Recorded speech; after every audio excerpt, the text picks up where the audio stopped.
እንታዘዝ።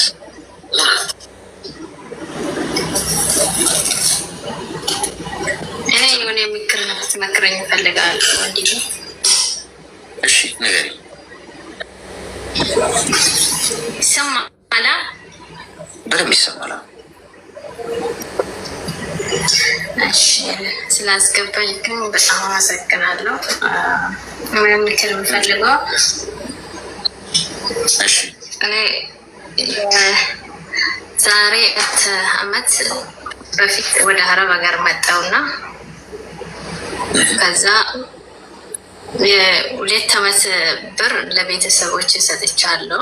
ያው ለነሱ ነው የመጣው መጀመሪያ። ከዛ በኋላ ከውጭ የሆነ ሰው ጋር አውርቼ በቃ እሱም ወደደኝ እኔም ወደድኩ እሱን ማለት ነው። ከዛ የሁለት አመት ብር ደግሞ ለሱ ሰጥ። ያው እንታወቃለን። የሰፈር ልጅ ነው።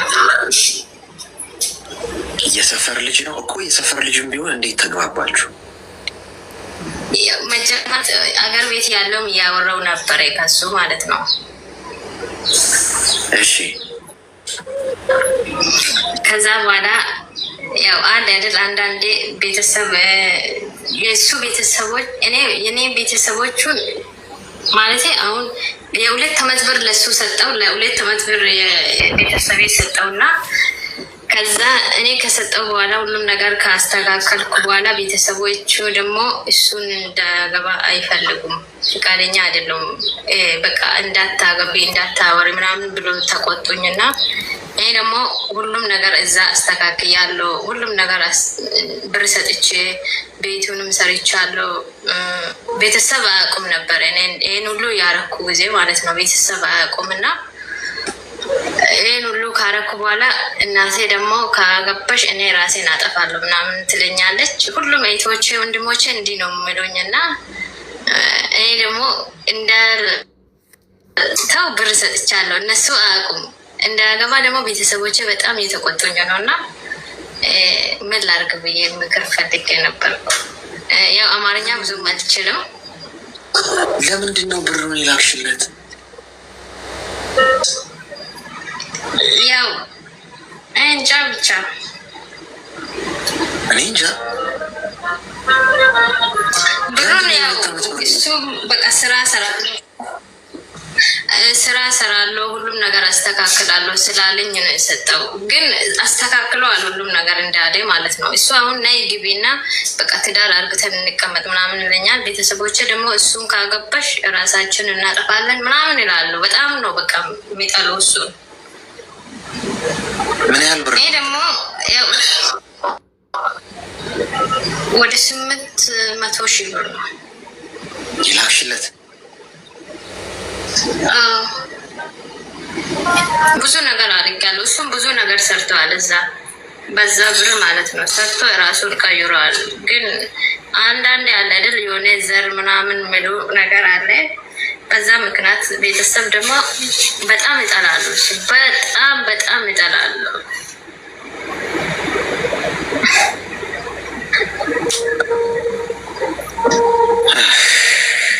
እሺ ለቤተሰብስ ምን ያህል ነው የላክሽው? ለቤተሰብም ልክ ያለው ሁለት አመት ደግሞ አንድም ሳላስቀር ለሱ ነው የላኩ። ከሁለት አመት በኋላ ግን አልሰጠዋችሁም። ያው የሚሰጣችሁ 5,000 ብር እንደዚህ ትንሽ ብር ነው እንጂ ብዙ ብር ሰጥቼ አላውቅም። ልክ መጥቼ እስከ 2 አመት አስቀምጡት ብለሽን የላክሽላቸው ብሩ ለእነሱ ለቤተሰብ የሰጠሁት 2 አመት በፊት ልክ መጥቼ እስከ 2 አመት ለእነሱ ነው ሰራው። ከ2 አመት በኋላ ግን ይህም መጀመሪያ የሚያወራ ልጅ ለሱ ነው የሰጠው። ሁሉንም ሰጥቻለሁ። ሁሉም ነገር አስተካከል እኔም እሰራለሁ ሲለኝ ሰጥቼ እሱም ሰርተዋል። ግን ምን አረጋል? አሁን ደግሞ በቃ ጨለመብኝ። እንዳላገባ ፈራውና አሁን እዚሁ ቀርቻለሁና ያው ብር ሰጥቻለሁ። ቤተሰብ ደግሞ አያውቁም ነበር ይሄ ሁሉ ያረኩ። አሁን ቅርብ ጊዜ ነው ያወቁ እንደሰጠው ማለት ነው። እሱም ግን ብዙ ነገር አስተካክለዋል፣ ብዙ ነገር ሰርተዋል እና ምን እንደሚያደርግ ግራ ገባኝ። እድሜሽ ምን ያህል ነው? እድሜሽ ምን ያህል ነው? እኔ 25 ነኝ። እስኪ ሚዩት አድርጊና አዳምጪኝ እስኪ። አይ አለች አምቡላንስ። እውነት ነው። ምንድን ነው የሚባለው? እሺ አሁን ለምሳሌ እኔ ማለት አሁን ይህንም በምን ቃል ነው የምትገልጡት? ምንድን ነው እኔ ማለት ለምን እንደዛ እንዳደረግሽው ከአይምሮ በላይ ነው። ምክንያቱም ፍቅር ነው እንዳትሉ፣ ፍቅር በገንዘብ አይገዛም። አንቺ ገንዘብ ሰተሹ የሚያገባሽ ከሆነ እኮ ባል እኮ አይደለም። ይሄ እንዴት ነው አታስቡት? በገንዘብ ነው እንዴ ትዳሩን ልትገዙት የምትሞክሩት? አንዳንዶቻችሁ ህይወቱን አስተካከልሽለት። የሱ ምን ቤት ነሽ አንቺ? አባቱ ነሽ? እናቱ ነሽ? አያገባሽም እኮ ጭራሽ እኮ በቃ የእሱ ህይወት ውስጥ ለሚከናወነው ነገር አንቺ ምንም አያገባሽም። ምክንያቱም ትዳር አይደለም፣ ባልሽ አይደለም፣ ወንድም ቤተሰብ ሊሆን እንግዲህ የስጋ ዝምድና ይዟት ነው ልንል እንችላለን። ኧረ ተው ጎበዝ፣ የገንዘብም ጡር አለው። ገንዘቡን እንዴት አድርጋችሁ ነው የምታገኙት? እኔ እስከሚገባኝ ድረስ በጣም ብዙ መከራ አግኝታችሁ አይታችሁ ነው የምታገኙት። 800 ሺህ ብር ማለት ቀላል ነገር አይደለም። አሁን እንግዲህ ምንድን ነው መሰለሽ፣ እኔ የሆነው ሆኗል። ለቤተሰቦችሽ ስለምን ትልቂያለሽ? አንቺ እኮ ከወደቅሽ እኮ የሚያነሳሽ የለም። የእኔ እናት ከወደቅሽ የሚያነሳሽ የለም። እኔ ሀቁን ልንገርሽ፣ አንቺ ከወደቅሽ ዞር ብሎ የሚያይሽ የለም። ብትታመሚ የሚያሳክምሽ የለም። ስለዚህ ለራስሽ መቆም ያለብሽ ራስሽ ነሽ። ፈልገሽን የሰጠሽው አሁን ወሰደብሽ እንኳን እንዳንል አስቸጋሪ ነው። አንቺ ራስሽ ነሽ ይህንን አርግ ብለሽ በፈቃድሽ እየሳቅሽ ደስ ብሎሽ አስገድዶሽ እንኳን አይደለም። ስለዚህ እንደገና ትጀምሪያለሽ። አሁን እንደገና ያጠፋሽውን ራስሽን ትክሽዋለሽ፣ ኃላፊነት ትወስጃለሽ። አሁን ማንም ላይ የጥፋተኝነት ስሜት አትቀስሪ። ጣት ጥፋቱ ያንቺ። የሆነን ዕቃ በእኛ እንዝላልነት ከጣል ነው ለዛ ኃላፊነቱ የምንወስደው እኛ ነን አይደል? በቃ ጣልኩት እኮ ጠፋብኝ ነው የምንለው። ስለዚህ አሁን ከዛሬ ጀምሮ ወገብሽን አስረሽ እንደገና ትጀምሪያለሽ። እንደገና ስራ ትጀምሪያለሽ። መዘነጥ እያማረሽ መዝናናት እያማረሽ እሱን ያዝ አድርገሽ ምን ታደርጊያለሽ? ገንዘብሽን ሴፍ ታደርጊያለሽ። ወገብሽን አስረሽ ያጠፋሽውን ገንዘብ መልሰሽ ትተኪዋለሽ። ገብቶሻል? ምክንያቱም እሱ ምን አጠፋ? ቤተሰቦችሽስ ምን አጠፉ? አንቺ ሆነሽ በገዛ እጅሽ ገንዘቡ ጦር አለው። ጠላት ነሽ ከገንዘቡ ጋር። ከሌለሽ እኮ ማንም አይወድሽ። የሰው ልጅ ከሌለው ገንዘብ ከሌለው ትቢያ አፈር ጭቃ ማለት ነው። ማንም ዞር ብሎ አያየውም። የኔ እናት የገንዘብ ጥቅም አልገባሽም። ከፈጣሪ በታች የሚያተርፍሽ ገንዘብ ነው የሚያኖርሽ። ገብቶሻል? ከሌለሽ ቤተሰብሽ ራሱ ዞር ብሎ አያይሽም። እሱም ጊዜው ሲደርስ የምትረጁ ከሌሌ ለካ ማንም አይወደኝም እንዴ የምትዩ ያኔ ነው። አሁን አለው የሚሉሽ ቤተሰቦች ስትልኪላቸው እንዲህ የሚሉሽ አንድም ሰው ዞር ብሎ ትረሻለሽ። ወዳለው ነው ሁሉም የሚሄደው። ከፈጣሪ በታች የሚያተርፍሽ እዚህ ምድር ላይ ገንዘብ ያቅ ማንም ደግሞ በዚህ ጊዜ ዞር ብሎ ያይሽም ማለት ነው። ስምሽ ሁሌ ይጠፋባቸዋል ከሌለሽ። ይህንን መረዳት አለብሽ። ከዛ ረገጥ አድርግሽ ያጠፋሁት ምንድን ነው የሚለው እንዲገባሽ እየነገርኩሽ ያለሁት። የበተንሽው ገንዘብ እሱ ነበረ ዋስትናሽ፣ ለጤናሽ፣ ለብዙ ነገር ለመኖር ተስፋሽ እሱ ነበር ከፈጣሪ በታች ማለት ነው። አጠፋሽው፣ አወደምሽው። ስለዚያውን ትተኪያለሽ። ጥፋቱ የማነው? ያንቺ። አንዳንዶቻችሁ እንደውም ገርፋችሁ ሁላ በግድ የምትሰጧቸው ነው ይመስለኛል። አሁን ይቅርታ ብሬን ትወስዳለህ በግድ እልክልሃለሁ። የማትቀበል ከሆነ እንደውም አታፈቅረኝም ማለት ነው የምትሏቸው ሁላ ይመስለኛል።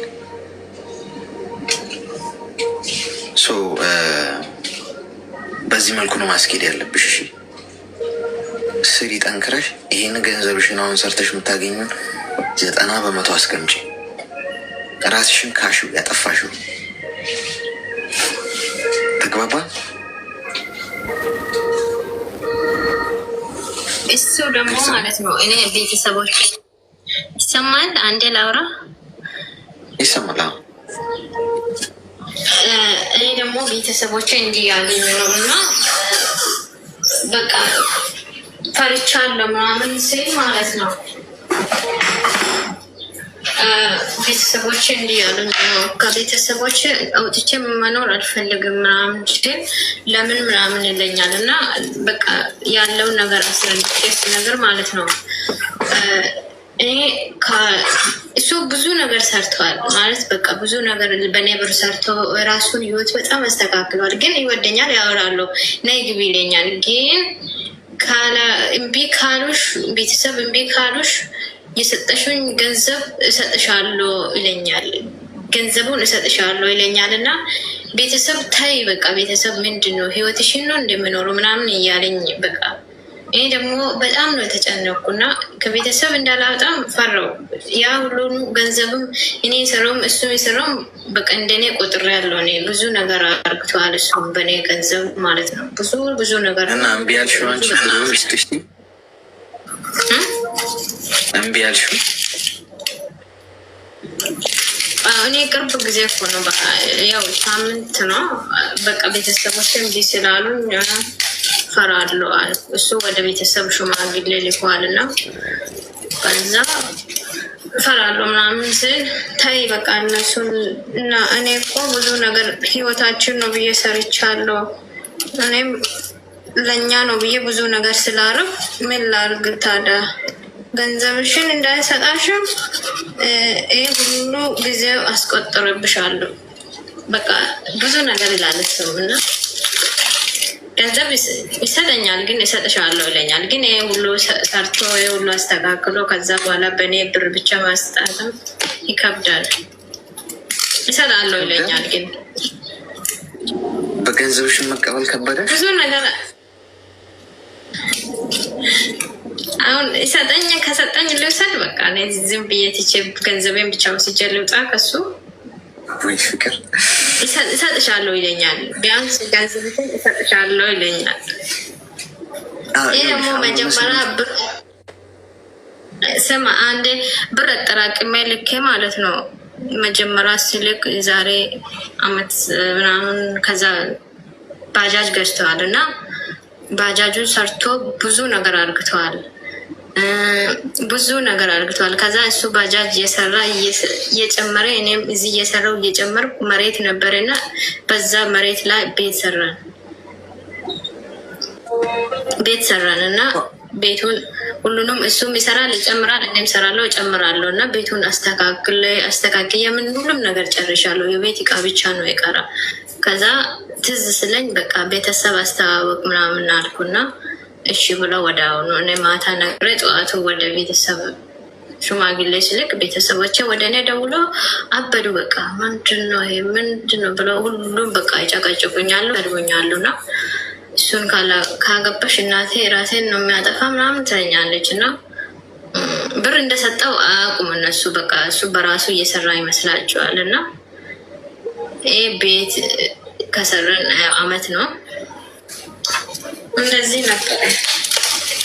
አሁን ገንዘብሽ እኮ ነው የእኔ እናት። እኔ እኮ ማለት አንቺ ነሽ እንደ ቤት ሰርተሽ የምታገቢው።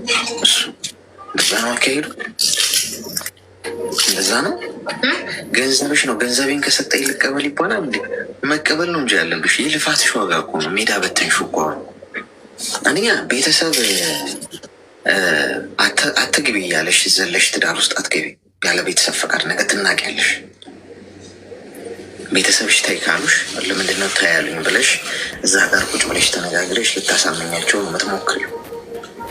እንጂ ቤተሰብ አፍንጫችሁ ላሱ እናንተ እኔ እሱ ጋር ተፋቅር ያለው ገደል ግቡ ከፈለጋችሁ ብለሽ ብትይጂ ይሄ ዛሬ አፈቀርኩሽ ሞትኩልሽ ሲልሽ የነበረ ሰው መቀየሩ አይቀርም። አሽቀንጥሮ ይጥልሻል ወደ ውጭ። ያኔ ማንም አይደርስልሽም። ከቤተሰብም አትሆኝም፣ ከእሱም አትሆኝም፣ ከማንም አትሆኝም። ከማግባትሽ በፊት ከቤተሰብሽ ጋር ያለውን ነገር መተባበርና ቤተሰብሽ የሚሉሽን መስማት ላንቺ ነው ሴፍቲው። ወንዱ አያከብረሽም። ዝም ብለሽ ብትሄጂ አፍቅራይ መጣሽ ብሎ ትሁት አይሆንልሽ፣ ይቀየራል። ስለዚህ ገንዘቡን ልቀበል ወይ? አሁን ምንም ጥያቄ የለውም። የምትጋቡ ከሆነ ወደፊት እሱ በራሱ ሰርቶ ጥሮ ግሮ ያግባሽ፣ ሽማግሌ ልኮ ቤተሰብ ሲፈቅድ። ይሄ ግን ትክክል አለ፣ ፌር አለም። ሴቷ ቤት ሰርታ፣ ሴቷ ሱቅ ከፍታ፣ ሴቷ ባጃጅ ገዝታ እንዴት ነው ወንድ የሚኮነውስ በዚህ መንገድ? ስለዚህ አስቢበት። ተግባባን?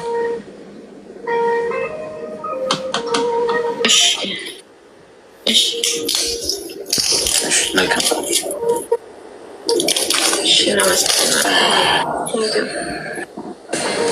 ከባድ ነው ጎበዝ ጓድ። ነገሩ የከፋ ይመስለኛል ሳስበው፣ በጣም የከፋ ስር ሰዷል። ቤት ባጃጅ። አረ እንደዚህ የምታገቢኝ ካለሽ ሬዲ ነኝ ጓድ። አዎ ካለሽ እንደውም እስቲ ያለው ወይ እስቲ ሁለቱም ሶስቱም ብትሆኑም አይከፋኝም። ከአንድ ስኬታማ ወንድ ጀርባ አንዲት ሴት አለች ይባላል። ብዙ ሴት ቢኖር የበለጠ ስኬታማ ሆናለሁ እንዳለው ሰውዬ እንደዛ ነው ነገሩ። እኔ ምንድን ነው ግን የነካችሁ ነው በመድኃኔዓለም? አረ ነገሩኝ ነው ሚስጥሩ። ወንዶቹም እንደሚያስነኩ ቢነግሩኝ። ምንድን የሚያስነኳችሁ ወንዶች? የምታስነኩት የሆነ ነገር ካለ እና አፈዛ ደንግዝ ነገር ካለ ምናምን ላርገው እስቲ ነገሩኝ። ሄሎ አሁን ልጅቷ የምታምነው ነገር ሰምቻለሁ። ልክ እኔም እንደሱ ነኝ ማለት እኔም እንደዛው ቤት ሰርቼ ምናምን ከዛ በኋላ አሁን ሌላ ሚስት። ቆይ መጀመሪያ ከስር መሰረቱ ነገሪና እንዴት ተዋወቃችሁ? ምንድን ነው? እንዴት ነው? ወዴት ነው? ከየት ነው የሚለውን እናወቅ ነገር ተዋወቅን። ያኔ ቤተሰብ ምናምን ያውቃል። ያኔ አንድ ሰፈር ልጅ ነን። ከዛ በኋላ የውጭ ያለው ነበረ ተዋወቅን። ከዛ በኋላ ደግሞ ሄድኩና አገባን። ካገባን በኋላ ተመልሼ ወደ ውጭ መጣሁ። ከመጣ በኋላ ቤት ምናምን ሰራለት፣ ብዙ ነገር አደረግኩለት። ያኔ ለሱ የሚያስፈልገው ነገር ሁሉም ነገር ካደረግኩ በኋላ ውጭ ያለው ማለት ነው። ከዛ አንድ ልጅቷ ደግሞ እሷም ውጭ ያለች፣ ከዛ እኔ ውጭ ያለው እሷ ጋር ማውራት ጀመረ። እኔ አላቅም ነበረ። ከዛ ከሌላ ሴት ጋር ማለት ነው። እኔም ውጭ ነኝ፣ እሷም ደግሞ ውጭ ያለችው ሌላ ሰው ሀገር ያለች። እሷም ያው አረብ ሀገር ነው ያለችው። ቆይታለች በጣም ወደ 10 ምናምን ዓመት ነው የቆየችው። ከዛ እኔም አላውቃትም። ከዛ እሱ ያናግራታል። ከዛ እሷ ደግሞ ብር ላከችለት። ያኔ እኔ ያለው ማለት ነው። እኔ ሚስቱ ሁኜ ያለው፣ እሷ ደግሞ ብር ላከች። ሚስት እንዳለው ሚስቱ ነሽ አንቺ? በህጋዊ መንገድ ተጋብታችኋል? አዎ ተጋብተን ህጋዊ መንገድ እኔም ቤተሰብ ያውቃል፣ የእሱ ቤተሰብም የኔ ቤተሰብም ያውቃል። ከዛ ልጅቷ ደግሞ ማንም አያውቃትም። ያኔ በስልክ ነው የተዋወቀችው። ብር ላከችለት ወደ 30,000 ብር ማለት ነው። ከዛ ከላከች በኋላ በቃ እሱም ደግሞ ከእሷ ጋር ማውራት ጀመረና ከኔ ጋር መጣላት ጀመረ። ያን ነገር መፈለግ ጀመረ። እኔ ቤት ሰርቼለታለሁ። ወደ 500 ምናምን ሺህ ብር አውጥቻለሁ ለሱ ማለት ነው። ከዛ በኋላ ከእሷ ጋር ማውራት ጀመረና ከኔ ጋር ጥል ጀመረ። ከዛ ስጣላ ካልመጣሽ ወደ ሀገር ቤት ናይ፣ በቃ ብር ይበቀኛል፣ ከዚህ በኋላ እየሰራ ነው ይበቃል፣ በቃ እኔ ከዚህ በኋላ ብር አልፈልግም፣ ናይ አብረን መኖር ነው የምፈልገው አለ። ከዛ በቃ እውነት መሰለኝ በሰዓቱ። በቃ ይህ ልጅ ይወደኛል፣ እኔን ነው የሚፈልገው እንጂ ብር አይፈልግም አልኩና በሰዓቱ ብርም ነበረ ያኔ ቤት ሌላ ቦታም የገዛው ቦታ ምናምን ነበረ እና ከዛ እሻልኩና ቲኬት በራሴ ብር ቆርጬ መጣሁ። ሲመጣ ለካ ጉዱ ደብቋል። ከእሷ ብር የበላ እኔ ለማኖር ነው እሱ የጠራኝ ማለት ነው። ማለት ናይ ስራ አያስፈልግም ከኔ ጋር አብረን ነው የምንኖረው ያለው ልጅቷን እየበላ እኔን ለማኖር ነው እሱ የፈለገው ማለት ነው። ከዛ እቤት ከመጣሁ በኋላ ተደብቆ ስልክ ያወራል። ቆይ ከማን ጋር ነው የምታወራ? ስለ አይ ከጓደኛዬ ጋር ነው ምናምን ይላል። አጋጣሚ አንድ ቀን ያኔ ስልኩ ብሎክ ውስጥ አለ። ስልኩን ወስጄ ብሎክ ውስጥ ሴት አለች። እቺ ማናት አልኩና ሳየው ሴት ናት። ከዛ ከብሎክ አወጣሁ። ሆዱ የኔ ፍቅር ለምን ዘጋ? ስልክ እኮ አይሰራም ምናምን ጋር ብላ ቦይስ አስቀመጠች። ከዛ ሆዱ ማን ነው አልኩት። አቤና አለች። ከዛ ደረገጥኩና አንቺ ማነሽ ስል ፍቅረኛው ነው አለች። ከዛ እኔ ደግሞ እህቱ ነኝ ብዬ ተዋወኳት። በቃ ያልነገረች ነገር የለም። ደነገጥኩና ከሱ ጋር ተጣልተን ምናምን ከዚህ በኋላ እሺ አልፈልግም አላዋራትም ምናምን አለና እንደገና ተታረቀን። ቤተሰብም ያኔ እስከሚሰማ ድረስ ተጣለን። ከዛ በኋላ ልጅቷን አቋረጥኩ ስል በቃ ተቋረጥን። ከዚህ በኋላ እናወራም ካለ በኋላ ተመልሶ ከሱ ጋር ያወራል። እኔ ወደ ውጭ መምጣት አልፈለግኩም ነበረ በሰዓቱ። በቃ ናይ ብሎ ከሄድኩ በኋላ ደግሞ ሰላም ሲያነሳኝ በቃ ተናልጬ ወደ ውጭ ተመልሼ መጣሁ። ግን ከእሷ ጋር እስካሁንም ያኔ አብሮ ያወራሉ። ብሬም ልተው ወይስ እንዴት ላደርግ? እቺ ልጅም እንዴት ላደርጋት? እሱም እንዴት ላደርገው? ምን ባደርግ ነው የሚሻለው? ማለት ያኔ አልተፋተንም እስካሁን ግን እያወራን አይደለም። እሷ ደግሞ ወደ ውጭ ሀገር እሷ ቤይሩት ነው ያለችው። አሁን ደግሞ እሱ ዱባይ መሄድ ይፈልጋል። እሷ ደግሞ እና ወደ ቤይሩት አመጣለሁ ትዳርን ተፋታ ከኔ ጋር ኑር። እሷ ደግሞ ባለ ልጅ እናት ናት። ደግሞ ያኔ አገብታ ነው የመጣችው። ትዳሩን እዛ ፈታ እዚህ ደግሞ ወደ ነና ከአንተ ጋር እኔ መኖር ፈልጋለሁ፣ አፈቅራለሁ፣ እዚህ ቤይሩት ላምጣክ ትላለች። ይህ ነገር ምን ትላለች? ሴቶች ደግሞ እኔ ከእኔ መማር የምትፈልጉ ነገር ቢኖር የሰው ምንም አያደርግም። ዛሬ እኔን እንደዚህ አድርጎ የሄደው ነገ ደግሞ ቤተራሽ አንቺንም እንደዚህ አድርጎ ሌላ ቦታ ይሄዳል። አገብተሽ ከመጣሽ ደግሞ ያገበሽው የመጀመሪያሽ ትዳር ያለሽ አሁን እዚህ ካደረግሽ እንደዚህ ነገ ኃጢአት ይሆንብሻል። ልጆችሽ ልጅሽም ይደርሳል ማለት እወዳለሁ። አንተ ደግሞ ምን እንደምትለኝ ያኔ በዚህ ምክር መቀበል ፈልጋለሁ። እስቲ ሚዩት አድርጊ። እንደው ካቲካ ላምጡልኝ ስላችሁ በምክንያት ነው አገሪያችሁ ነበር። አረቄ ምናምን ካቲካ ላጠጥተን ካልሆነ ደንዝዘን ወይ ጦዘን ነገሩ የሚገፋም አይመስልም። ሴቷ ነች አስተዳዳሪ የሆነችው። በቃ አሁን አምነናል። አባወራ ቦታ ተቀይረናል። እሺ አንደኛ ይኸውልሽ እሱ ቺት እያደረገብሽ ነው አይደል? እየተማገጠብሽ ከሆነ ቦታሽ አይደለም ማለት ነው። በቃ ይሄ ማለት አንቺ የምትወደጂ ሰው አይደለሽም ማለት አይደለም። የረከሰው እሱ ነው። አንቺ ጥሩ ሰው ስላልሆንሽ ወይ ያቺ ሴት ከአንቺ ተሽላለ ከእሷ ጋርም ሆኖ ሌላ ቦታ ይሰርቃል። ይሄ ልማድ ገብቶሽ ሱስ። ታማኝ የማይሆኑ ሰዎች ልክፍት ነው በሽታ እንጂ በእናንተ ላይ ሲሄዱባችሁ እና ሲማግጡባችሁ እናንተ ጋር የጎደለ ነገር ኖሮ ወይ እናንተ ከእናንተ ያሰው ተሽሎ አይደለም። እናንተ ሰው ራሱን ስትሉት እግርም ይሆናል። ስለዚህ ለቀሽ ትወጫለሽ። ውድ ነገር ያለ ቦታው ርካሽ ነው። ገብቶሻል? ቆንጆ የምትይው በጣም ጥሩ እቃ ማይሆን ተራ ቦታ ካየሽው ብዙ ጠቃሚ ሆኖ አይታይሽ። የተገኘበት ቦታ ነው ውድ የሚያደርገው ያንን ነገር። የት ነው የተገኘሽው አንቺ? ስለዚህ ለቀሽ ውጪ። ስለነሱ ስለሱ አታውሪ። በቃ ጭራሽ የትም ገንዘብሽን ሴቭ አድርጊ። ትዳር ብሎ ነገር የለሽም፣ ተጠናቋል። በቃ አለቀ። ሲንግል ነሽ። እሷን እየበላ አንቺን ለማኖር እንዲህ ነው የሚያስቡት። ይኸው የእሷን ህይወት እያያችሁ የአብዛኞቻችሁ ህይወት ይሄ ነው። የምትሞዳሞዱ ኢሞ ላይ ተዋውቂው ምናምን፣ ቴሌግራም ላይ ዋትሳፕ ላይ ምናምን አፈቅርሻለሁ ብሎ ቲክቶክ ላይ ሚስት አለው የኔ እናት ከአንቺ እየከፈለ ሚስቱን ሊያበላ ነው። አለቀ።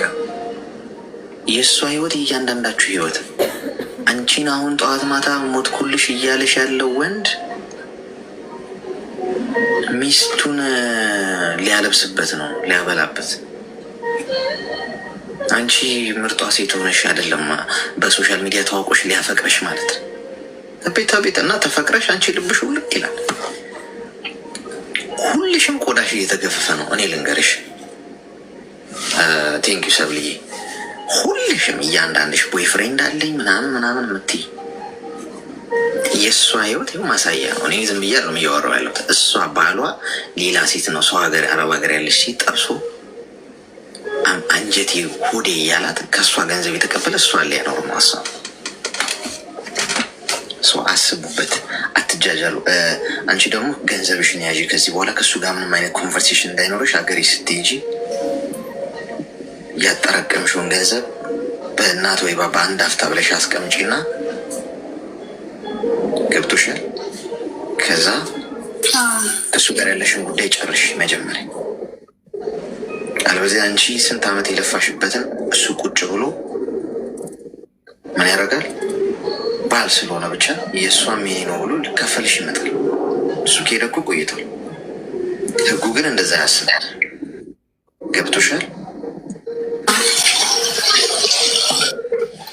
ባባ ገብቶኛል። በጣም አመሰግናለሁ። መልካም ቀን።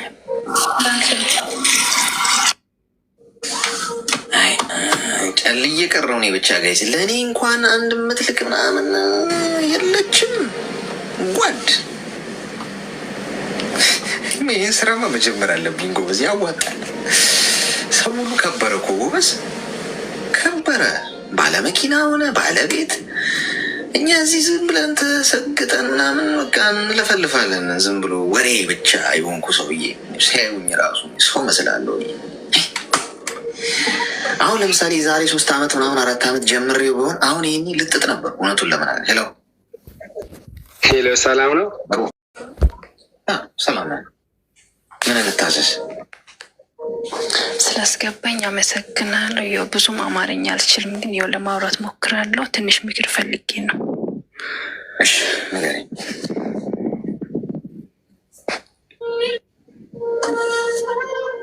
ይሰማል? እኔ ባል አለኝ፣ ይሰማኛል። ባለ ትዳር ነኝ። አንድ ልጅም አለኝ፣ የ7 ዓመት ልጅ ማለት ነው። ይሰማል? ይሰማል።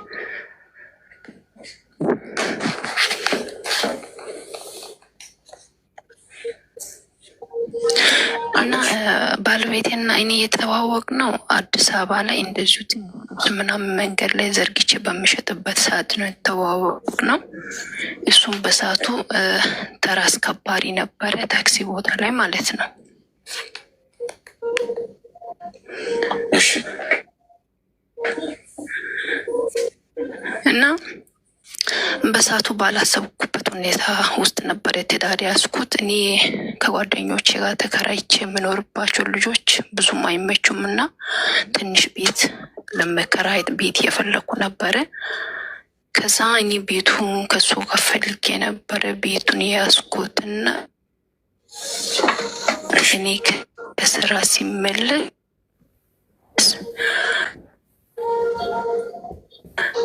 የራሱ ፍራሽ ቤት ውስጥ አምጥቷል ማለት ነው።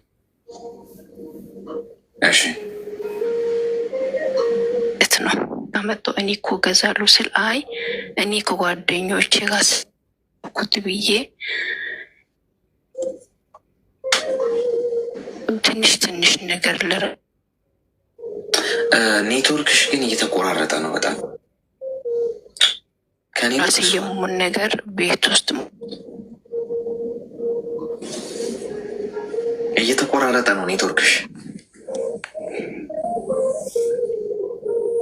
እሺ አሁን ትንሽ ይሰማል። ዋይፋይሽን አስተካኪ ውስጥ። ሄሎ ይሰማል አሁን? እሺ አሁን ይሰማል አሌክስ? አሁን ይሰማል አሁን። በዛ አጋጣሚ ትዳር ያዝን ማለት ነው። በሰዓቱ የውጭ ፕሮሴስ ጀምሬ ነበረ፣ ግን ያው ሳትወልጂ አትሄጂም በማለት አንድ ልጅ ወለድኩት ማለት ነው። ከዛ የወለድኩት ልጅም ቤተሰብ ጋር ጥዬ ዱባይ መጣሁኝ። ያው እሱ በሰዓቱ ትክክል ስላልነበረ አንድም ብር አላኩለትም ማለት ነው 2 ዓመት ሲሰራ።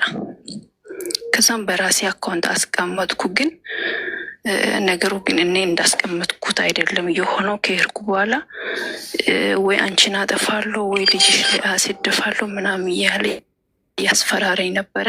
በሰዓቱ ደግሞ ያው ወንድም ወይም እህትም አልነበረኝም።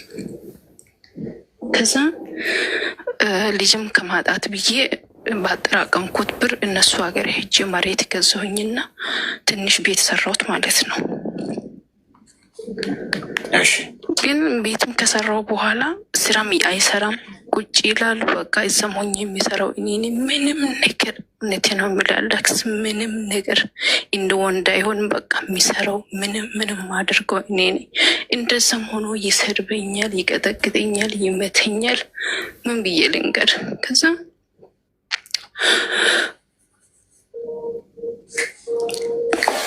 እየሰራሁትም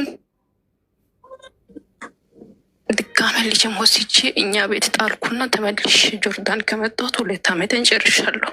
ግን እኔ ከመጣሁ በኋላ ልጅን ከቤተሰብ ወሰደና ልጁን ገላሉ ምናምን እያለ ሲያስፈራረኝ የ2 ዓመት ብር ላኩለት ማለት ነው።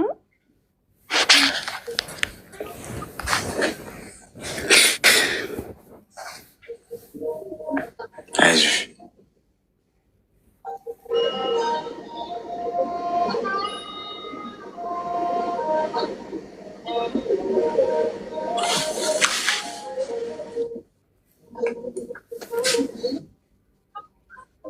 ይሰማል።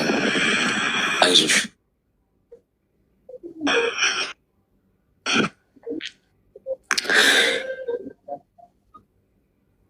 ከዛም በቃ ሁሉም ነገር እኔ ደግሞ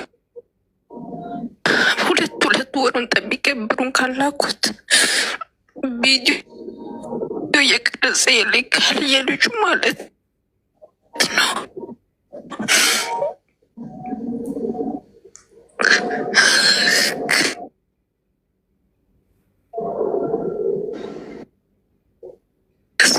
ይሄው አሌክስ ኔትወርኳ በጣም የተቆራረጠ ነው።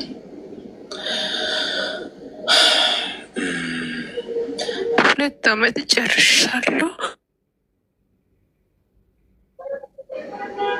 ኔትወርክሽ በጣም እየተቆራረጠ ነው። እሺ አሁንስ? ከኢንተርኔት እየራቅሽ ነው? እዛ ነው የሚቆራረጠው? ሄሎ ይሰማል? አሁን ይሰማል? ሄሎ ይሰማል። እና 2 ዓመት ጨረስኩኝ። እሺ አሁን እንግዲህ 2 ዓመት ጨረስኩኝ። ከዛም በኋላ ማዝሬ ከሳ ምናምን ነገር ፖሊስ ምናምን ከሳ ልጁን ወሰደች ማለት ነው። ይሄ ሁላ ነገር ለሷ በዚህ በ2 ዓመት በቃ ብሮ እንዳጠፋው ስነግራት፣ ከዛ አሁን በቃ ግራ ገባኝ። ተመልሼ የት እንደሚሄድ አላቅም፣ ምን እንደመሆን አላቅም። ብቻ የምነግረው ሰው ስላጣሁት ብዙ ልጆች ለአንተ ሲነግሩ ትንሽ ምክር ሲሰሙ አይምሮቹ እረፍት ያገኛል። እና ምን ትመክረኛል?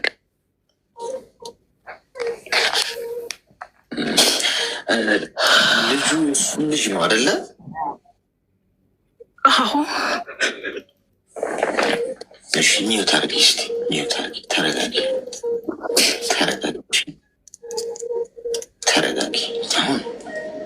አሁን ይሄንን እንደው ህፃን ልጅ ራሱ የሚረዳው ነገር ነው። እያለቀሽበት ያለሽበት ጉዳይ አንቺ ደካማ መሆንሽን እያሳየሽ ነው። ቆራጥ ካልሆንሽ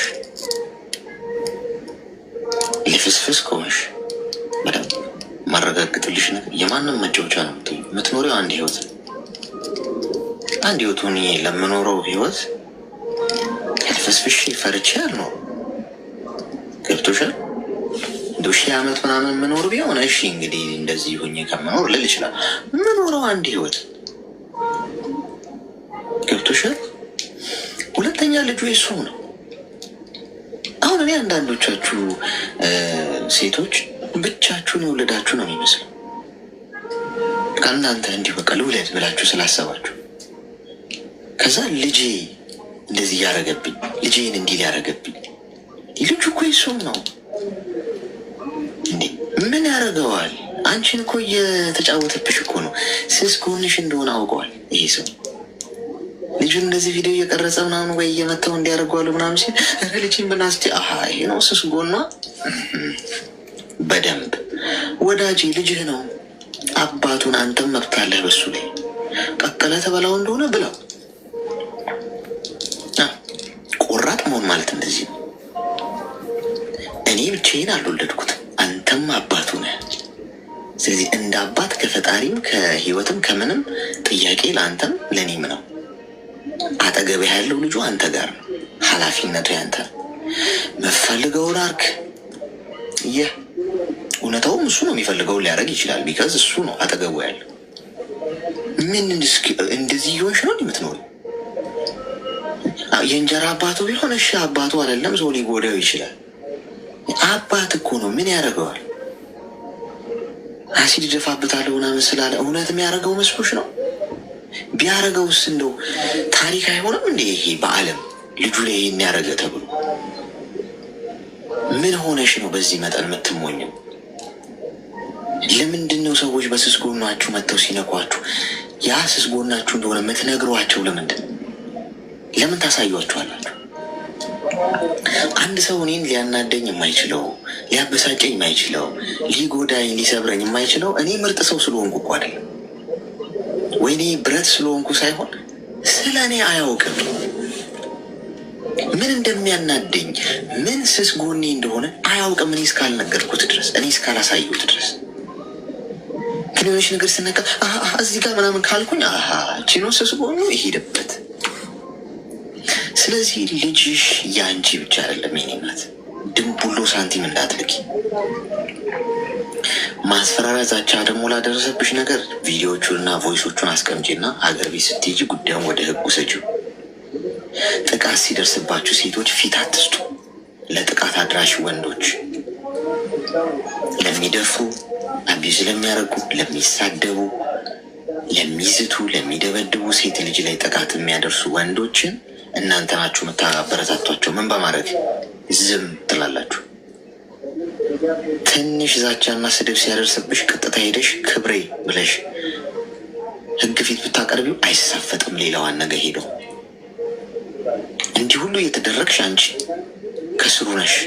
ገንዘብ ትልኪለታለሽ በየሁለቱ እንዳልኪ የሚያደርገውን ያርግ። እስቲ እዩ። ልጁ እንደዚህ ቪዲዮ ቀርጻለሁ ምናምን ይቅርታ አባቱ ነህ ላስታውስ ብዬ ነው። የምፈልገውን የማድረግ መብት አለ። እንደውም እኔ አጠገቡ ራሱ በሆነ አንተ የምፈልገውን የማድረግ መብት አለ። እንኳን ከሀገር ውጭ ሆኜ እዛው ቤት እንኳን አብረን የምንኖር ቢሆን የመቅጣት የመግረፍ ምን የማድረግ በጭንቅላቱ የመትከል መብት አለ አባቱ ስለሆንክ እንጂ ልጄን አስጥሩልኝ ከሱ የምትይበት ጉዳይ አይደለም። ባዳ አይደለማ፣ የወለደው ነው፣ ዘሩ ነው። እንዲህ ምን ሆነሽ? ስለ ቆፍጠን ነው። እሺ አንቺ ላይ ደግሞ እንዲያደርግሻለሁ ብሎ የሚይዝት ከሆነ እሱን ሀገር ቤት ስትሄጂ አደብ ታስይዣዋለሽ። ገብቶሻል? ህግ ጋር በጣም ወስደሽ ምንም ዛሬ ነገ ሳትይ ጠበቃ ቀጥረሽ ማስረጃዎችሽን ይዘሽ እያስፈራራኝ ነው እንዲያደረገ ነው ብለሽ ከላይ ላይ ከልክሉልኝ ካልሽ አንቺ የደረስሽበት ኪሎ ሜትር ድረስ የሆነ ኪሎ ሜትር ድረስ እንዳይገኝ ማዕቀብ ይጣልበታል። እንደዛ ነው የሚደረገው በነገራችን። ዛቻ የሚይዙት ሰዎች እሷ ያለችበት አካባቢ ራሱ ለምንም ጉዳይ ከተገኘ፣ ስለዚህ ቆፍጠን በይ፣ ማልቀስ የለም በዚህ ጉዳይ። እሺ ተግባባ? እሺ አሌክስ አመሰግናለሁ።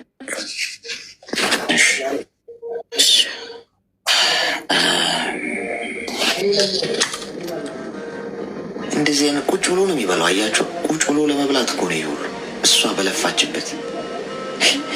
አንዳንዴ ግን እንደው በቃ ቃላት እኮ ነው የሚያጥራችሁ። ወንድ ተብሎ የሚጠበቀው እንግዲህ እንደዚህ አይነቱ አንተ ወንድ አትሆንም ምናምን ይለኛል መቶ እንዲህ አይነት አልሆንም። እንደዚህ አይነት ወንድ በአፍንጫ ይውጣ። እስከ ዘላለም ሳልሆን ብቀርስ ወንድነት እንዲህ ከሆነ የወንድነት መለኪያው እንዲህ ከሆነ በአፍንጫ ይውጣ። ምንድን ነው አሁን ጣሊያን መጥቶ ቢወረን አሁን እንደ አድዋ ድል አሁን እንደዚህ አይነቱ ወንድ ነው ሄዶ ሀገሩን የሚያስጠብቀው? የሚሸጠን ይመስለኝ እንደዚህ አይነቱ ነው። ስንት ያወጣል ብሎ ስንት ያወጣል እንደራደር እስቲ ስንት ገዛታለ ምናምን የሚል ብላለን ይመስለኝ። ኧረ በስመ አብ። ሄሎ አቤት ሰላም። ጥያቄ ለመጠየቅ ነበር። እሺ ጠይቂ። ማለት የፍቅር አይደለም ግን አንዳንዴ በህይወትም ማለት ነው ሰዎች አለ ምክንያት ይመጡና በርህን ከፍተህ ታስገባቸዋለህ። አለ ምክንያት ወይም ደግሞ ሳትፈልጋቸው በአንድ አጋጣሚ ይመጣሉ። ከዛ ደግሞ አለ ምክንያት ሰበብ ፈልገው ምንም ሳታደርጋቸው ከአንተ ምንም ሳይሰሙ ወይ ደግሞ እነሱን ያስቀይማል ብለህ በማታስብበት ሰዓት ወጥተው ይሄዳሉ። ከዛ እኔ ከራሴ ጋር እጣላለሁ። እኔ ጸባይ ሳይኖረኝ ቀርቶ ነው ወይ ለእነሱ እኔ መሆን ስላልቻልኩ ነው ወይ ከምን ችግር ነው ብዬ ብዙ ጊዜ ከራሴ ጋር እጣላለሁ። ምን ማድረግ ነው ያለብኝ? ግን ግልጽ አይደለም ሀሳቡ ማለት ጄኔራል አርክሽ ይመጡና እንደዚህ ይሉና የሚለው የገጠመሽን በትክክል ብትነግሪኝ መረዳሽ ይመስለኛል። የገጠመኝን ይሄ ነው ለማለት ሳይሆን በጓደኛም እንደዚህ በፍቅረኝነትም ይሁን በሴት ጓደኛም በአጋጣሚ ትተዋወቃለህ። ያው ማለት ሀሳቡን ጠቅልሌ ነግሬ እንደ ሀሳብ ብትነግሬ ነው እንደዛ ነው የምፈልገው። በዛ አጋጣሚ ይመጡና በቃ ይተዋወቁሃል፣ ትግባባለህ ወይ ሰው አገኘው ብለህ ከብቸኝነት አንተ ሚስጥርን ተዋራለህ፣ ምን ትላለህ፣ በደንብ እንትን ትለዋወጣለህ። በዛ ሰዓት ደግሞ ባላሰብከው ሰዓት በቃ ምንም ካንተ ጥፋት አላደርግም ብለህ ባሰብከው ሰዓት ወጥተው ሲሄዱ ያ የምን ችግር ነው? ምንም በቃ ምክንያት እንኳን ሳይሰጡኝ ኦኬ እኮ አሁን አንቺ የውስጥሽን ሁሉ ታወሪያቸዋለሽ። መጥተው ሰዎች ሲተዋወቁሽና አስተባባሽ ሁሉንም ሚስጥርሽን በተለይ በቃ ማለት የሆነ ነገር አውርተውልኝ ትንሽ ነገር አውርተውልኝ እኔ 10 አወራለሁ።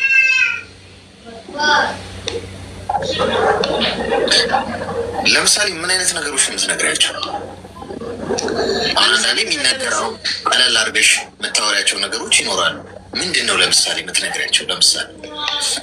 ለምሳሌ ምን አለ መሰለህ ይመጡና መቅደስ እንዴት ነው እንደዚህ ህይወት ምናምን ብለው ይጠይቁሃል። በዛ በሚጠይቁኝ ሰዓት እኔ የነበረኝን ህይወት ያለውበትን ነገር የምሰራውን ስራ ስለ እኔ ባህሪ ስለ እኔ ነገር ሁሉ ነገር እንደው ለነገ እንኳን ተብሎ የሚከተት እኮ አለ። ግን እኔ በቃ አንድ ባንድ ዝርዝር እነግራቸዋለሁ። ከዛ ሲሄዱና እሷ እኮ እንዲህ ነች ደግሞ እሺ እንዲህ ነች ማለት ይባል ያው ሰው ስላለ የሚቀየር ነገር የለም። ግን አለ ሰበብ አለ ምክንያት ምንም ነገር ሳይሰጡኝ የኔን ሁሉ ነገር ያውቁ ይሰሙና ይወጣሉ። ምን ምክንያት እኔ አሁን ጥያቄ የሆነብኝ ምክንያታቸውን አለማወቂ። የሆነ ነገር ወይ ገንዘብ ወይ የሆነ ነገር ይፈልጋሉ ሲወጡ ግን ማለት ነው የሆነ ነገር ያንን ነገር ማድረግ ካልቻልኩ ከኔ ጋር አንድ ቀን አይቆዩ። እድሜሽ ምን ያህል ነው? እድሜ 20 ቤት ነው። እሺ ሚውት አድርጊና አዳምጪ።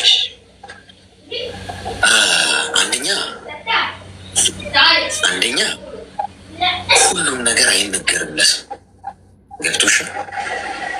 ማንም ይሁን ማን በህይወትሽ ውስጥ አፍሽን መዝጋትሽ ነው በሰላም እንድትኖር የሚያደርግሽ። ከሰዎች ጋር ከጓደኞችሽ ጋር በዙሪያሽ ካሉ ሰዎች ጋር ስትቀራረቢ ሁሉ ነገር አይወራም። ያገኘሽውን፣ የበላሽውን፣ የጠጣሽውን፣ እቅድሽን፣ ወደፊት የምታረጊውን ምን እንዳለሽ፣ ስለ ስራሽ፣ ስለ ህይወትሽ ውስጥ አንዳንዴ ሆድ ባዶ ይቀራል አይነት ነገር ነው መሰለኝ ሁኔታችን። ሁሉም ነገር ምንናገር ሁሉም ገብቷችኋል? እያንዳንዱ ከዛ በራሳችን መሳሪያ ራሳችንን ያጠፉናል ሰዎች። ስለዚህ በአንድ ብረት ድስት ካልተቀቀለን አትበሉ ጎበዝ። ከሰው ጋር ስትቀራረቡ መዋደድ እንዳለ መቀራረብ እንዳለ መጣላት አለ። እንዲህ እንደሆን ካልቀጥል፣ እንዲህ እንደተሞጋገዝ ካልቀጥል ሰው ይቀየራል። ዛሬ በየሶሻል ሚዲያው ሚስጥርሽን አውጠዋለሁ ሚስጥርን አውጠዋለሁ ምናምን የሚባባሉ ሰዎች እኮ በሰላም ጊዜ እኮ አብረው የበሉ አብረው የጠጡ እኮ ናቸው። አብረው ብዙ ነገር ያሳልፉ። እንኳን የቀርቱ ባልና ሚስት እርስ በርሳቸው አንድ ገመናቸውን የሚወጣጡት ሲለያዩ ታውቃላችሁ። ምን የአደባባይ ሚስጥር ነው አይደል? ሁሉም ሰው ባልና ሚስት የነበረ በሙሉ ሲፋታ እሱ እሷን ወጥቶ ጀጅ ያደርጋል፣ እሷ እሱን ወጥታ ጀጅ ታደርጋለች። እንዲህ አይነት ሰው ነው፣ እንዲህ አይነት ሰው ነች፣ በእነዚህ ጊዜ እንዲያደርጋለች፣ በእነዚህ ጊዜ እና በሰላሙ ጊዜ እኮ ልሞትልሽ ይባባሉ የነበሩ ሰዎች እኮ ናቸው። ስለዚህ በህይወታችሁ አብራችሁ አንድ ትሪ ላይ የተቀመጣችሁ ሰዎች፣ አብራችሁ የተጎራረሳችሁ፣ የበላችሁ፣ የጠጣችሁ ስትጣሉ የሰዎችን ችግርና ጉድለት አደባባይ አውጥታችሁ አትዝሩት። ይሄ ግብረ ገብነትም አይደለም፣ መብሰልም አይደለም። በቃ ተለያያችኋል። ጀስት የራስን ኑሮ ኑሮ ወደፊት ሂድ። ብዙ ታሪክ መስራት ትችላል። ብዙ ነገር መቀየር ትችላል። መተው የሚባል ነገር አለ። የሆነን ሰው ወጥተህ ስላሳጣኸው የምታገኘው ነገር ትናቃለህ እንደውም አንተ። ስለዚህ የኔ እናት አንቺ በሰላሙ ጊዜ ሰዎች ሲቀርቡሽ አደብ ይኖርሽ፣ ገደብ ይኖርሽ፣ መስመር ይኖርሽ። ሁሉንም ነገር እያነሳሽ ስለወደዱኝ ስለወደድኳቸው ብለሽ አይነገርም። አንቺና ፈጣሪሽ ብቻ የምታውቁት ለብቻሽ የምትይዥው ነገር መኖር አለበት። እሱ ላይ ነው ችግርሽ። ገብቶሻል አይደል? ከዛ ውጭ ሰዎች የሆነ ነገር ለጥቅማቸው ይመጣሉ። ይሄ የሚጠበቅ ነገር ሁሉም ሰው ጋር ነው፣ አንቺ ጋር ብቻ አይደል። ተግባባ? ስለዚህ ከዛሬ ጀምሮ የምታርሚው ስህተት ምንድን ነው? ሁሉ አይነገርም። በቃ ተገናኘሽ አይደል? ስለ ሶሻል ላይፍ ምናምን ታወሪያለሽ። ከዛ ውጭ ስለ ራስሽ አፍሽን መዝጋት፣ ምንም አይነት ሚስጥር አለማውራት። ሚስጥር አንቺ ጋር እስካለ ድረስ እስረኛሽ ነው። ከአንቺ ከወጣ እስረኛው ነሽ። ተግባባን? እሺ አሌክስ፣ እያመሰግናለሁ በጣም። እሺ መልካም ቀን። እሺ በጣም ጓደኛ ስትሆኑ ከሰዎች ጋር አንድ አይነት ልብስ ታሰፋላችሁ፣ አንድ አይነት ልብስ ነው የምትለብሱት። በአንድ ብረት ድስት ውስጥ አንድ ላይ ተከታትፈን ካልተቀቀልን በቃ አንድ ጫማ ለሁለት ካላረግን ምናምን ክንፍ። ከዛ ስትጋጩ ደግሞ ጥፍራችሁ ማውጣት። ቀበሌ ላይ አትቆሙ ምን አመጣው? ይሄ በአድም ከሰዎች ጋር ገደብ ኖሩን አንኖርም እንዴ? ከሰው ጋር ለመኖር የሆነ መስመር ይኖረን። ሁሉ አይነገርም። ሁሉም ማሳየት የለባችሁ። በራሳችሁ ሚስጥር ነው ራሳችሁ የሚያጠፏችሁ ሰዎች። የማይቀየር ማንም ሰው የለም። ተግባባን? እሺ ነው አዘዝ አለን። የአንተን ፕሮግራም ብዙ ጊዜ ቁጭ ብዬ ከታች ይከታተል ነበረና እሺ የአንተ ፕሮግራም በጣም ደስ የሚል ፕሮግራም ነው። በጣም ደስ የሚል ነው። ለሴቶች አቅርቦት ሰዎቹን እንዴት እንደምትረዳ በጣም ደስ የሚል ነገር ነው።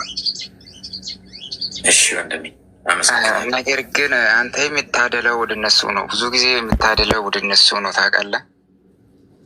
ወደ እነማ?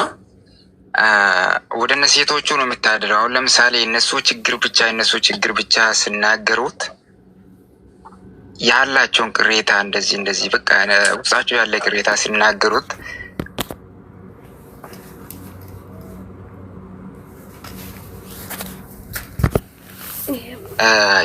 የእነሱን ቅሬታ ብቻ ነው የምትሰማው እንጂ ያኛው ብዙ ጊዜ ለመረዳት አትሞክርም። ብዙ ጊዜ ማለት ነው እነሱ ጋር ያለ ብቻ ነው የምትሞክረው።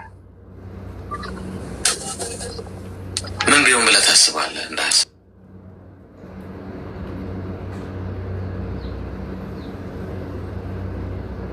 ውስጥ ነው። እሷም ባለቤት አላት፣ 2 ልጆች እናት ነች።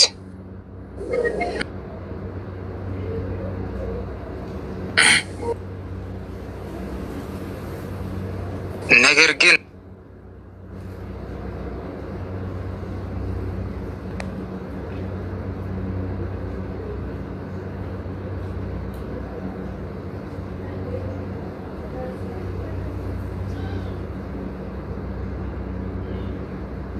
ብቻ ነው እንጂ አንቺስ እንዴት ነው ችግር? እሱስ እንዴት ነው የራሱ ችግር የምረዳብል ብለህ የምትረዳ ነገር ትንሽ ቅር ስለሚለኝ ነው ዛሬ የገባሁት።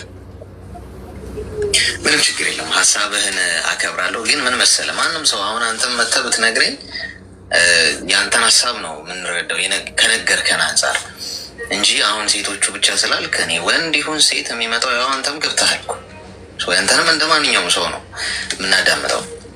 ግን ገብተው የሚናገሩት ሰዎች ላይ ነው ፎከስ የምናደርገው፣ ምክንያቱም የተገኙት እነሱ ናቸው እንጂ ወንድም ገብቶ ቢናገር የወንድ ደግሞ ሀሳብ ወንድ ጾታ የሚባል ነገር የለም፣ ወንድ ሴት የሚባል ሁሉም ሰው የተከበረ ነው። ገብተዋል።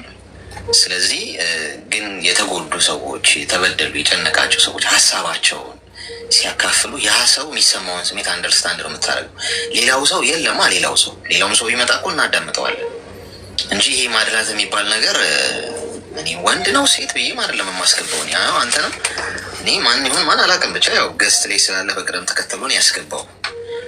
ስለዚህ ማድላት የሚለው ስሜት እንግዲህ ወይ ጥፋት ያለባቸው ሰዎች እንደዛ ሊያስቡ ይችላሉ እንጂ ማድላትን ምን አመጣው? ገብተዋል። ምን አመጣው ማድላትን? ስለዚህ ከዛ አንጻር ብትረዳው ጥሩ ነው እንጂ ማስተካከል የምንችለው ነገር ካለ ደግሞ እናስተካክል በተቻለ መጠን። ግን ሁሉንም ሰው ማስደሰት ግን አይቻልም። ያው እሱንም ትረዳዋለህ አይደል?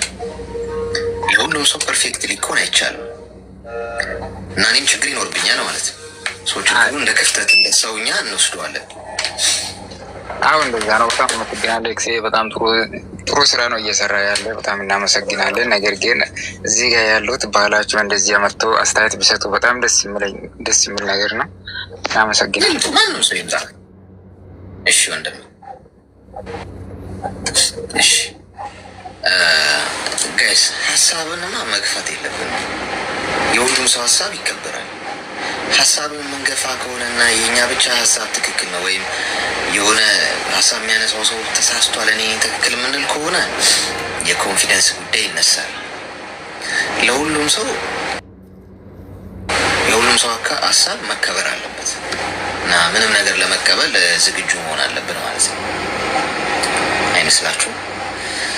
እሺ ቆይ ኢንቪቴሽን ለዝጋው፣ ራስቼው ሳልዘጋው ጌም የሚልክብኝ ሰው አለ። እሺ እንቀጥል። ጊፍት ኮይን ሰጣችኋለሁ። ሜምበራችሁ የጠቆረ ሰዎች እንኳን ደህና ቆያችሁ። ታስታውሳለህ? የሆነ ቀን መጥቼ ነበር። ያው ማስታወስ ይከብዳል ብዙ ሰው ስለሚመጣ። የሆነ አለረል ከሳውዝ አፍሪካ ነው እንዲህ ብዬ የሆነ ቀን ነግሬያችሁ ነበር። ንገረን፣ ምን ነበር? አለ አይደል ወንድሞቼ እንዲበድላሉ ምናምን አላልኩ? ወንድሞቼ እንዲያሰርቱ ምናምን 5 ዓመት ምናምን ብዬ ነግሬያችሁ ነበር።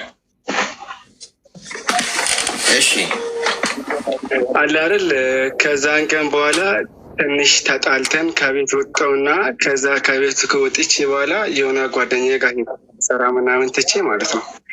ብርንም አልፈለግም፣ ስራንም አልፈለግም፣ ጤንነቴን ፈልጋለሁ ብዬ ትቼ ወጣው። ከዛ በኋላ እዛ ሰፈር ስራ ዞር ብዬ ፈልግ ያገኘውና ልክ ስራ ልጀምር 2 ቀን እየቀራ ከአሰሪዎቹ ጋር ከእሱ ይተዋወቃል። ወንድምህ ነው? ከዛ በኋላ ምን አለ፣ አሰሪዎችን በቃ አታሰሩ፣ ይሄ ልጅ መጥፎ ልጅ ነው፣ እኔንም እንዲህ በድሎ የመጣው ምናምን ብሎ ከስራ አስፈታኝ።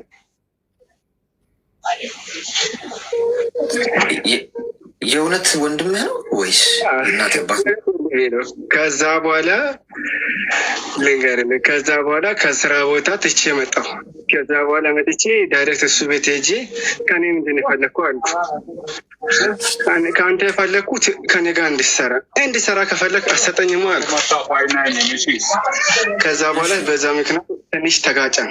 ከዛ በኋላ ሽማግሌ ነገሩን ያዘና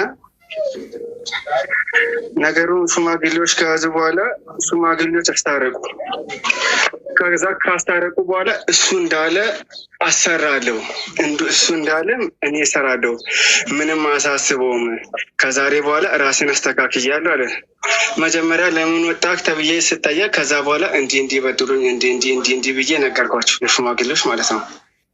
ሁሉንም ነገር ለእኛ ተወ፣ አንድ ነገር ካጠፋ ለእኛ ትነግራለህ ምናምን ብሎ ሽማግሌዎች አስታርቁ አምጥቶ አስገብቷሉ። ምናልባት ደግሞ ሊበድል ይችላል ወይስ አለ አይደል አይበድልም ብዬ ስጋት ላይ ነኝ ያለሁት። ምን ትመክረኛለህ? ስራ ቦታ እንዳልሰራ አለ አይደል ከሰዎች አሰራለሁ፣ ከፍላለሁ። ምን ያህል እንደሚከፍል ምናምን ተነጋገራችሁ? አዎ ሂሳብ አለ አይደል ድሮም ያውቃል። ከዛ በኋላ ይሄንን ተከፍላለህ ወይ አለ ብዬ ስጠይቀው አዎ ከፍላለሁ አለ። ከዛሬ በኋላ ምን አይነት እምነት ይዤ ነው አንተ ቤት ገብቼ መሰራው አልኩ። ከዛ በኋላ እኔን መነኝ አንድ ነገር ካጠፋን ደግሞ ሽማግሌዎች አሉ ምናምን ብሎ አወሩ። ምን ያህል እንደሚከፍል ደሞዝህን ምናምን አወራችሁ በግልጽ?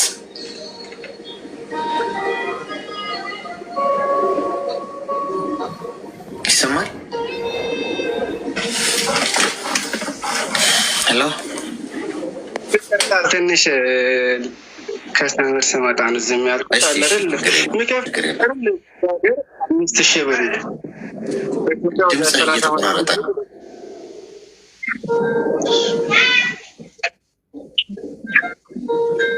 ድምፁ ይቆራረጣል። ድምፅ አይሰማም? አሁን ይሰማል። አይሰማም? አሁን ይሰማል። እንደዛ ብሎ አስገባኝ እና ምናልባት አለ አይደል ከዚህ በኋላ በጣም ይሄ ልጅ አለ ስራዬን ሊያቆም ይችላል አለ አይደል እሱ ጋር ስሰራ ሳለ አይደል ምን አይነት እምነት አለው ምናምን ብዬ ተጠራጠርኩና እስቲ 1-2 ወር ከሱ ጋር ሰርቼ ልክ እንዳየው አለ አይደል የራሴን ውሳኔ ወስናለሁ ብዬ ለራሴ ቃል ገባሁ። ታውቃለህ በቃ አለ አይደል የሚከፍለኝ ከሆነ እሰራለሁ ብዬ የገባሁትን አለ አይደል ይከፍል አይክፈል አለ አይደል አላውቅም፣ ብቻ ውስጥ ያላመነኝም። ታውቃለህ እኮ አሁን ይኸውልህ በግልጽ መነጋገር አለባችሁ። ሽማግሌ ያስታርቀውናል ስላልክ በስነ ስርዓት እኔ ወንድምህ እንዴት እንደሚያስብ ነው ያልገባኝ። ምን አይነት ልብ ቢኖረው ማለት እንደ ወንድሙ ነህ እና ወንድም ለወንድሙ ጥሩ ነው ማሰብ ያለበት አይደል? አቤልና ቃይል ትሆናላችሁ እንዴ እናንተ ሁለታችሁ? እንዴ እሱ ከፈለገው የሌላ ሰው ቀጥሮ ማሰራት ነው። አንደኛ ያንተን ጉልበት መበዝበዝ የለበትም፣ ግፍ ነው። እንግዲህ የሚሰማም ከሆነ ገንዘብ ትርፉ ነገ ጥረ ነው። ቆለል ነው አገኘ ነው ትርጉም የለውም ጋይስ። የእውነት ምንም ትርጉም የለው። ገንዘብ ለማግኘት በተፈራገጥን የማይገባንን ለማከማቸት በፈለግን ቁጥር አንድ ቀን ጥለ ነው እንሄዳለን። ሁሉም ህይወታችን እኮ በፈጣሪ እጅ ነው ያለው። ገብቷቸዋል። ሰው ምናልባት ያጠራቀምነውን የቆለልነውን ላንበላው እንችላለን። የሚበላው ሌላ ሊሆን ይችላል። ሰው አትሊስት በምንኖርበት ጊዜ ለስጋችን እንደምንኖረው ለስጋችን እንደምንሮጠው አሁን ገንዘብ ማግኘት ምናምን ለስጋችን ነው አይደል? ምግብ ለመብላት ቤት ኪራይ ለመክፈል ለመኖር ስለሚያስፈልግ ብቻ ለነፍሳችን ደግሞ እኮ ማሰብ አለብን አይደል? እንደው ምንም መንፈሳዊ ህይወታችን ላይ ጎበዝ ባንሆን እና ጠንካራ ባንሆን አትሊስት ነገ ሟች ነኝ እና እንዲህ ማድረጌ ነገ ሁሉን ጥዬው ነው የሚሄደው ከንቱ ነው ህይወት ብሎ ማሰብ እኔ ትምህርት አይጠይቅም፣ ማስተዋል ብቻ ነው። ምንድን ነው እንደዚህ ከህይወት ጋር እኝኝ ማለት ነው። ሰው አንተ ወንድሙ ስለሆን አየህ ከቤተሰብ ጋር ቢዝነስ አትስሩ ብላችሁ ለዚህ ነው ጋይስ። ከቤተሰብ ጋር ቢዝነስ ስሩ የኔ ነው በሚል በክፋትም እኮ ላይሆን ይችላል፣ ግን የኔ ነው በቃ የራሴ ሰው ነው በሚል የእናንተን ጥቅም አያስቡት። ገብቷችኋል? እየለፋችሁ ግን ችላ ይሉታል፣ ወደ ጎን ያደረጉታል። አሁን ሌላ ሰው ቢሆን አንተን ቀጥሮ ያሰራ እንደዚህ ትደፋፈራላችሁ? እንዲ አትደፋፈሩ። ላሰራ ነገር ይከፍላል። እኔ ወንድምህ ጥሩ ልብ ቢኖረው ላለሁ ነገ ስራው ስንሰጥ ነው ህይወታችን የሚባረቀው። እንደውም ጨምሮ ሰጥቶ ከቻለ ምናምን የሆነ የራስን ነገር የምትችልበት ምናምን እኔ ማገዥ ብሎ ያንተ መለወጥ ነው ለሱ ደስታ መሆን ያለበት። ጤናማ አይደለም። ለዛ ነው ወንድምህ የእናትህ አባቶች ነው ያልኩ። ምክንያቱም እንኳን ለወንድሙ ሰው እዚህ ላይ እንኳን ለተዋወቅ ነው ሰው እኮ ሰው ያዝናል እርስ በርስ አይደል? ስለዚህ አንተ አሁን ሽማግሌዎች ሰብስበን አውርተናል ስላልከኝ 1 ወር ይህንን ወር ስራና ደሞዝን በአግባቡ ሌላ ቦታ ስንት ይከፈላል የሚለውን አይተህ በትክክል ስፔሲፊክ አድርገህ ማንም በጉልበት መጫወት አይችልም። ወንድም ስለሆነ የማይሰጠ ከሆነ ለቀህ ውጣ፣ እንዳትሰራ። ገብቶሃል? ሌላ ቦታ ሄደህ ስራ። ሌላ ቦታ ደግሞ ሄደህ ስትሰራ ከስራ ያስባረኛል፣ ምንም ማስባረር አይችልም። ሽማግሌዎችን ደግሞ የሚፈራ ከሆነ ሄደህ ነገሯቸው። እኔ በቃ በራሴ መለወጥ ነው የምፈልገው። የማንም ድጋፍ አልፈልግም። ከዘመድ ከቤተሰብ ጋርም አይደለም መስራት የምፈልገው። በራሴ ተፍጨርጭሬ በራሴ መቆም ፈልጋለሁ። ስለዚህ የፈለግኩበት ሄጄ ተሽከርክሬ መስራት መብት አለኝ። እንዳይደርስብኝ ብለህ አስጠንቅቀህ ነገራቸው። ማይሰጠህ ከሆነ አይ ተስማምታችሁ ግን በቃ ይሄን ያህል ለሰራህበት ብሎ እንትን የሚልህ ከሆነ ተስማምታችሁ ስሩ። አብሮ ማደግ ነው። ተግባባን? እሺ በቃ እንደዛ ከሆነ ይቻላል።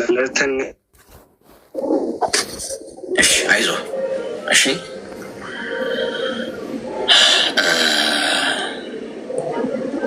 ያሳዝናል። አስታወስኩት። አሁን የሆነ ጊዜ መጥቶ ነግሮናል። አሁን አስታወስኩት።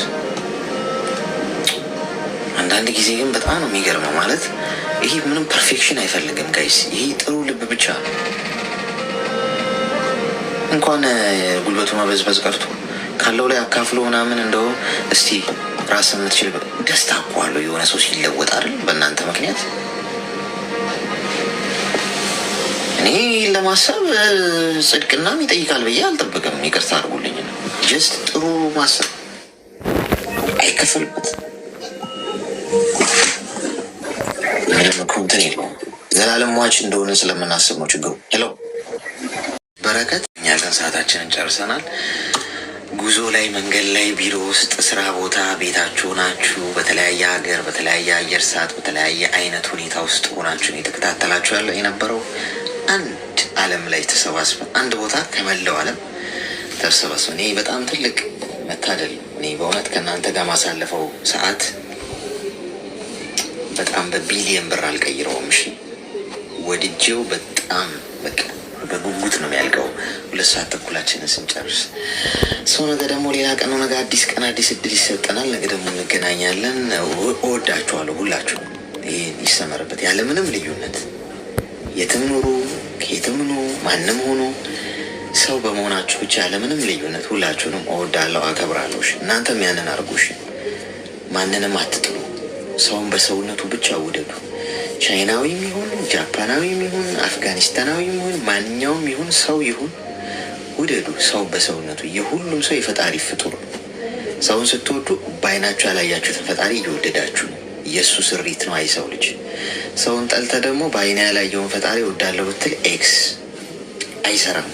ስለዚህ መጀመሪያ አጠገባችሁ ያለውን ውደዱ። እርስ በርስ ጥላቻ የሚባልበት ቦታ አትገኙ። እናትና አባቶቻችሁ ራሱ ቢሆኑ ስለ ጥላቻ ከነገሯችሁ አትስሙ። አይጠቅም። ሟቾች ነን ሁላችን። ነገ ሬሳ ነን። ከሞትን በኋላ በስማችን እንኳን አንጠራም።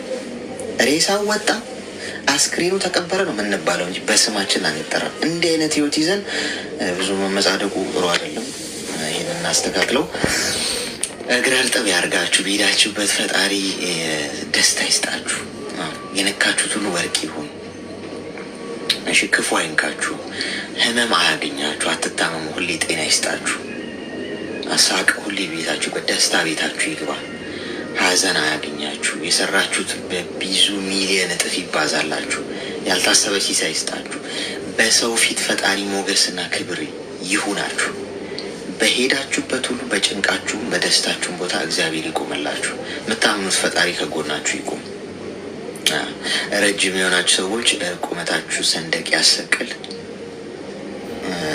ቁመታችሁ አጭር የሆናችሁ ሰዎች ደግሞ አጭሮች ብልህ ናቸው፣ ስማርት ናቸው ይላል ሳይንሱ። እንዳይከፋችሁ። መልካም ቀን። እየመሸ ያለበት ሀገር ያላችሁ ደህና ደሩ። እየነጋ ያለበት ሀገር ያላችሁ መልካም ቀን።